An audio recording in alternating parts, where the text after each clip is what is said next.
I had 1.5 yards of 50 wide viscose linen fabric that was the perfect amount for my simple dolman tee pattern. Take note of the selvage edge of your fabric. Selvage edge, according to dictionary.com, is defined as an edge produced on woven fabric during manufacturing that prevents it from unraveling. So it's not the cut edge, but the finished woven edge.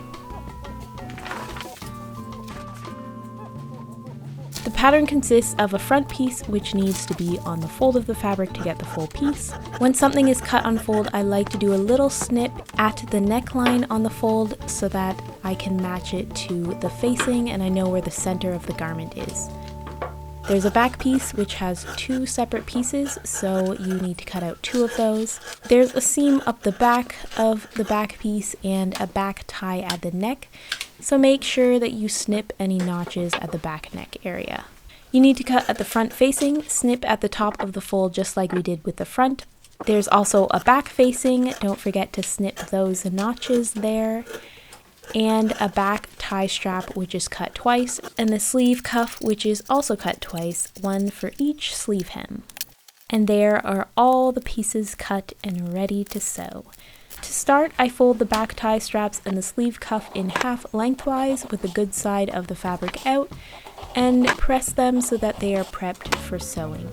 Then I fold in the rounded edges of my facings so that I can easily blind stitch them to the inside of the shirt. You will see that later.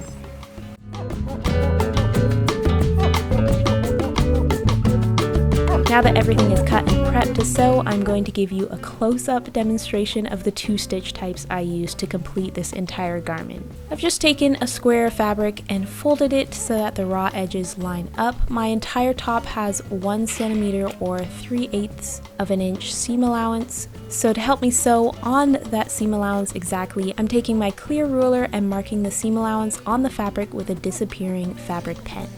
Next, I have my sewing needle and some contrasting pink Gutermann Sew All thread so that you can actually see what I'm doing. Now, when you are hand sewing, you don't want your thread to be too long. It's actually more difficult to pull through as it can get tangled and your arm might start hurting from reaching up so far to pull it through all the way. So make your thread about 1.5 times the length of your forearm, not much longer, and you should be good to go. I'm showing you a back stitch first. I think that most would say that this is the best strong stitch for general seams. So with my needle threaded and after tying the end with a doubled knot, I'm starting a short distance from the start of the seam and poking the needle from the underside. I loop it around and do the same thing again, so there is a stitch that wraps around the edge of the seam. I did this a couple times just to start off the stitch. Don't pull too tight, otherwise it will bunch up. And now with the thread coming out of the top, I'm going to go in from the top at the end of the first stitch, and without pulling it through, I will poke the needle out however wide I want my stitch to be. I did about 1/8 or about 5 or 6 millimeters, but you could go smaller for a more secure stitch. Then I poke the needle back in where I had started the stitch and poke the needle out from underneath, beyond where the previous stitch ended. And I repeat that pattern for the rest of the seam. So you're going back in with the needle at the end of your previous stitch and coming out beyond the end of the stitch you've just sewn. And again, make sure you don't pull the stitches so tight that your fabric is starting to ripple. Then again, don't do it too loose so that you can see the stitches so easily when you pull apart the fabric. When your thread starts to get too short, stitch in the same spot once or twice and tie it off by inserting your needle under the stitch, wrapping the thread around the needle twice and pulling it through to create a knot.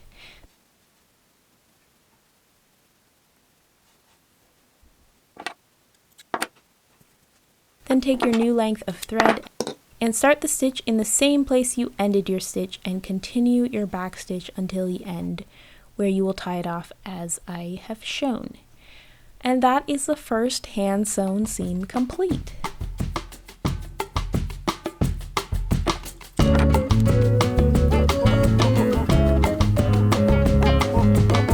The next stitch I'm showing you is for finishing the hem or stitching down the facing. It's called a vertical hemming blind stitch. I have already folded up the edge about 1/2 inch here and pressed it in place. To sew, I fold the fabric up the same thickness as my first fold and pin it in place. Then at the start of my hem, I poke the needle from under the fold of the fabric to conceal the thread knot. Directly above this, I grab a thread or two of the fabric with the needle, and before pulling the thread through, I grab a small section of the fold about 6 millimeters or a quarter inch away. After pulling the needle and thread through, we're going to do the same thing again. So grab a thread or two of the fabric right above your last stitch with your needle and bring the needle through a small section of the hem fold, 6 millimeters or a quarter inch away. Keep this up until your thread is getting too short.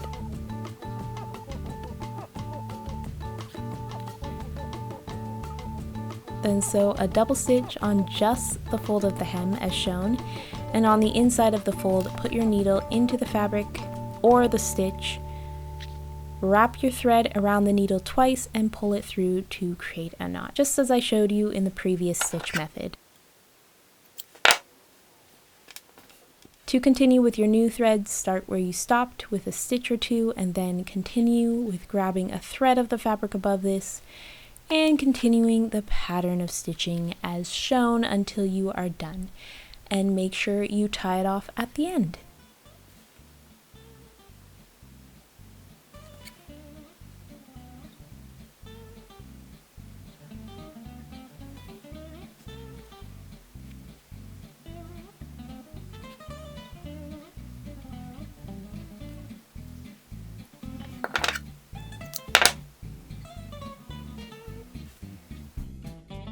Now that I have shown you the two basic stitches, we're ready to sew this top. Starting with the facing, I'm going to draw the seam allowance along the shoulder seam at 1 centimeter, just on the wrong side of the back facing. I don't need to do it on both sides. Then I'm placing them right sides together and sewing up the seams with a back stitch.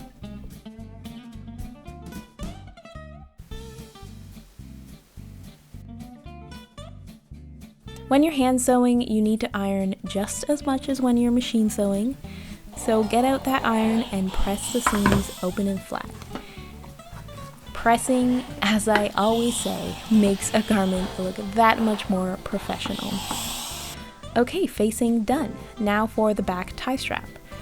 We already folded it lengthwise and pressed it, so we are going to open this fold, draw the seam allowance along the length and along the top of one side, and sew.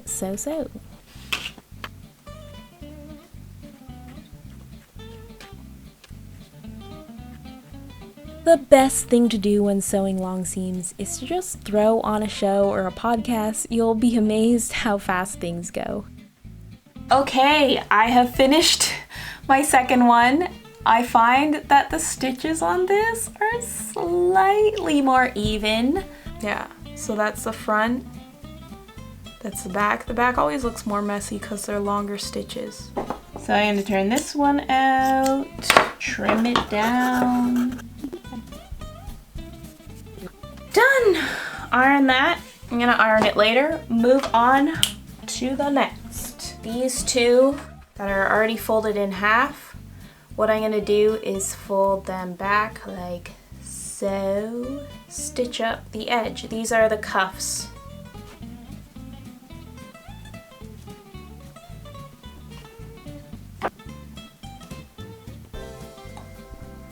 Woo! Here's what's up. I want to wear this garment, and I'm not really into finishing the raw edges with a blanket stitch. That would just take way too long. But I have a serger, so I'm not going to deny its existence and cause it that disrespect. Right now we're disrespecting my sewing machines. They're calling to me. They're saying, why are you using the sewing needle when I'm here? I know this is kind of cheating, but I will not be sewing any of the seams with the sewing machine.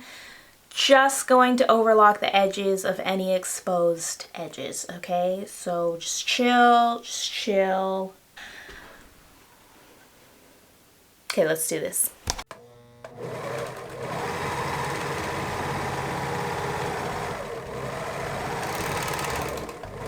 time to sew up the shoulders of the seam, and it is the same drill. Mark your seam allowance and then sew up both shoulders. Okay, it's just you and me and my needle and thread and fabric and silence. Why am I not listening to anything?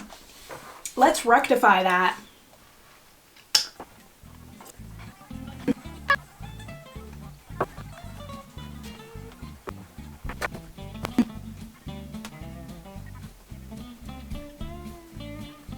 Okay, I'm done both shoulders. I press these open. I'm now going to sew up the center back seam up to the lower notch on the T.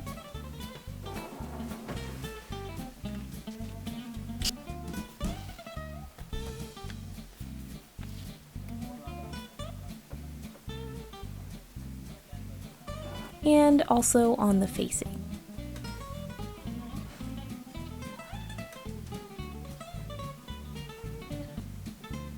And now it's time to apply the facing to the neckline of the top.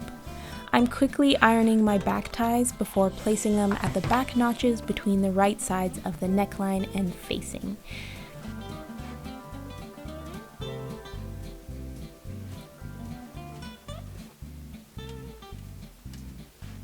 Then I mark the seam allowance around the facing and then sew it all up.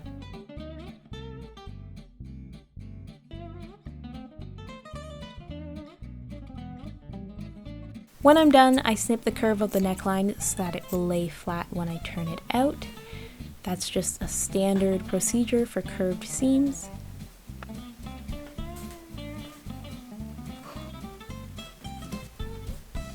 Then I iron it flat, pin it in place, and this is where the vertical blind hem stitch comes into play. I actually sewed it slightly different here, putting my needle through the fold first and then picking up a bit of fabric in one go, whereas I showed you that in the reverse order. Either way, it does the job.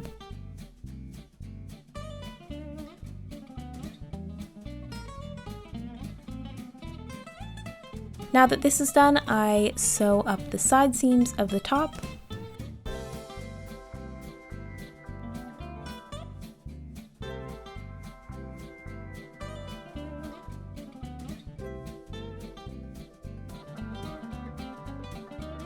And then I sew the cuffs of the sleeves.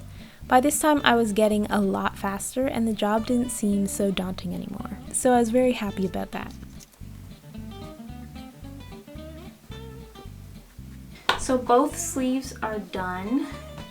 All that's left to do is the hem. Once again, I'm using the vertical hem blind stitch. I fold up the hem 5 millimeters or just under a quarter, and I iron it in place.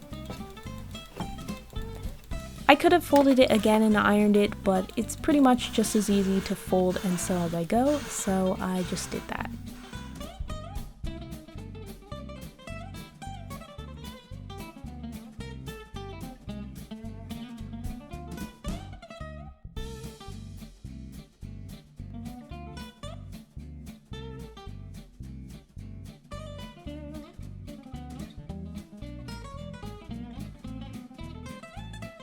And finally, after all of this stitching, I have completed an entire top, minus the overlocking part, of course. But I felt super proud of myself for pushing through and creating a whole garment by hand. I really admire all of you who sew by hand exclusively. You guys are amazing.